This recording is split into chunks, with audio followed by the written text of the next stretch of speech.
And back then, Warren, Gilchrist, Punter,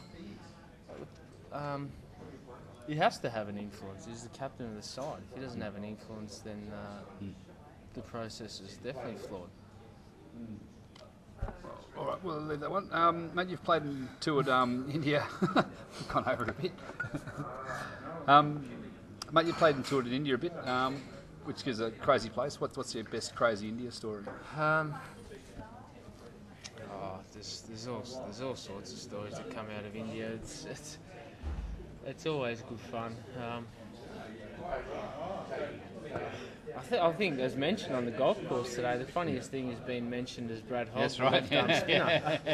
Every time I walked out to bat in an Indian voice, he'd come out next into bat for Kolkata Knight Riders as Brad Hogg.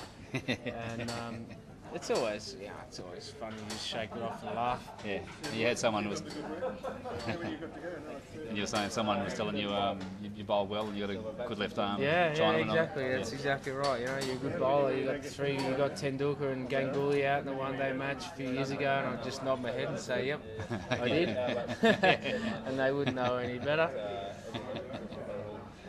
Was one bloke who's rolled against John Buchanan's methods. How did you go with his various oddities, I suppose, as a mad manager, or did you enjoy his working under him? Yeah, look, I really didn't have a lot to do with him because obviously I wasn't high up in the pecking order of sort of man management in the test, but I thought he did a credible job, you know. His job was to manage the side. He never really said that he was there to coach a huge amount of technical issues. Most times when you get to that level, you don't need any real technical change. It's just more mental and discipline, I suppose. So that's what he was on about.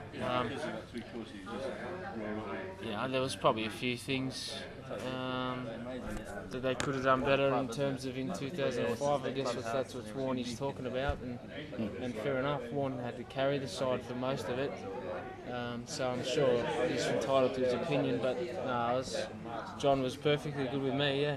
Okay. Marty, you were Julia and where did they put you? I think I was in the Julios, but I reckon as time marches on, I reckon I'm slowly drifting into the nerds. I reckon. Yeah. Well, you were saying before, with this end of your career,